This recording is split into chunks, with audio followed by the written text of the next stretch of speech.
अस्सलाम वालेकुम। आज मैं आपके साथ शेयर कर रही हूँ एकदम क्विक और सिंपल आलू गोश्त का पतला सालन। तो अगर आप कम टाइम में एक बहुत टेस्टी और कंफर्टिंग सी डिश बनाना चाहते हैं तो ये रेसिपी आपके लिए एकदम परफेक्ट है। इसमें मसाले भी बहुत सिंपल हैं और टेस्ट बहुत मज़े का है। तो चलिए इस मज़ेदार सी डिश को बिना टाइम वेस्ट किए बनाना स्टार्ट करते हैं। सबसे पहले यहाँ पर एक प्रेशर कुकर ले लेंगे और इसमें मैंने आधा किलोग्राम मटन शामिल कर दिया है। आप मटन की जगह पर रेड मीट भी यूज़ कर सकते हैं। अब इसमें 2 तेज़पत्ते शामिल करेंगे और कुछ साबुत मसाले, 2 इंच का दालचीनी का टुकड़ा, आधा टीस्पून काली मिर्च, 1 बड़ी इलायची, 4 छोटी इलायची और 3 से 4 लौंग शामिल करेंगे। अदरक लहसुन का पेस्ट डाल देंगे 1 टेबल स्पून भर के। साथ में जाएगी प्याज, तो 1 कप प्याज है। 1 बड़ी प्याज ले लीजिए या फिर 2 मीडियम साइज़ की ले लीजिए और 2 मीडियम साइज़ के इसमें टमाटर भी रफली चॉप करके डाल देंगे।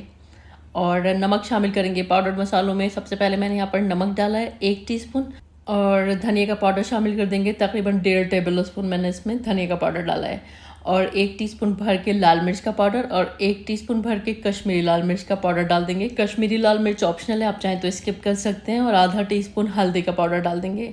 आधा कप सरसों का तेल लिया मैंने, इसको मैंने अच्छी तरह से गर्म कर लिया था ताकि उसकी जो हीट होती है वो निकल जाए और फिर थोड़ा सा ठंडा करके इसमें शामिल कर दिया। और आधा कप पानी डाल देंगे। पानी ज़्यादा नहीं डालेंगे क्योंकि मटन, प्याज, टमाटर सब अपना पानी रिलीज़ करेंगे। बस इसकी मिक्सिंग करेंगे और प्रेशर कुकर की लिड लगा देंगे।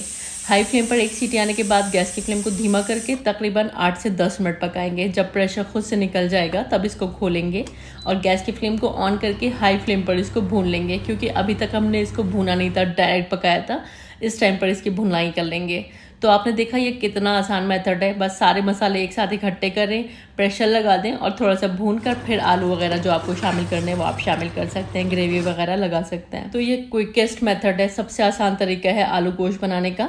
मैं यहाँ पर आलू शामिल कर रही हूँ, आप चाहें तो लौकी भी डाल सकते हैं, आप चाहें तो तुरई भी डाल सकते हैं, अपनी पसंद की सब्जी इसमें डाल सकते हैं। तो यहाँ पर जब अच्छी तरह ये भून गया ना तो मैंने 4 मीडियम साइज़ के आलू लिए थे, बीच में बस मैंने एक कट लगाया और इसमें शामिल कर दिया। गोश्त को मैंने हाई फ्लेम पर 7-8 मिनट अच्छी तरह भून लिया था, तब मैंने इसमें आलू शामिल किए। और अब हम ग्रेवी लगा लेंगे। तो 2 कप यानी कि 500 ml में इसमें पानी शामिल कर रही हूँ।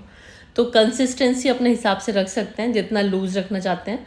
क्योंकि मैं आलू गोश्त का पतला सालन बना रही हूँ इसलिए मैंने थोड़ा ज़्यादा ही पानी डाला है। बस फिर से प्रेशर कुकर की लिड लगा देंगे और बस हाई फ्लेम पर 1 सीटी आने के बाद गैस को ऑफ कर देंगे और प्रेशर को खुद से निकलने देंगे। क्योंकि आलू छोटे थे तो मैंने बस 1 सीटी लगाई है, थोड़े बड़े आलू हैं तो 2 सीटी लगा लीजिएगा और प्रेशर को खुद से निकलने दीजिएगा। बस यहाँ पर हमारा आलू गोश्त तैयार है। लास्ट में थोड़ा सा गरम मसाले का पाउडर डाल दिया मैंने, आधा टीस्पून के करीब, और 20 से चीरा लगी हुई हरी मिर्च शामिल कर देंगे और हरे धनिया के पत्ते इसमें डाल देंगे। और यहाँ पर बेहतरीन हमारा आलू गोश्त का सालन बनकर तैयार हुआ है और बहुत टेस्टी सालन बना है ये और बहुत ही मज़े का बनता है और बहुत आसानी से बनता है। आपने तो देखा ही कितनी इजी मेथड से हमने इसको बनाकर तैयार कर लिया।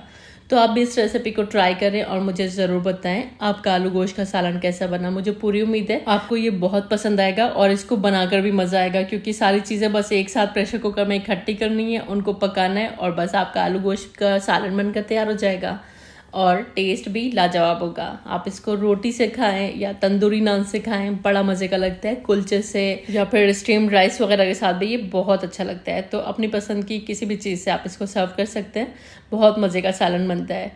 उम्मीद करती हूँ रेसिपी आपको पसंद आई होगी। अगर पसंद आई है तो प्लीज़ वीडियो को लाइक कर दीजिएगा, फैमिली और फ्रेंड्स में शेयर ज़रूर कर दीजिएगा। और अगर चैनल पर पहली बार आए तो मेरे आपसे हम्बल रिक्वेस्ट है, बिना सब्सक्राइब किए मजा आएगा। वीडियो देखने का बहुत बहुत शुक्रिया। अल्लाह हाफिज़।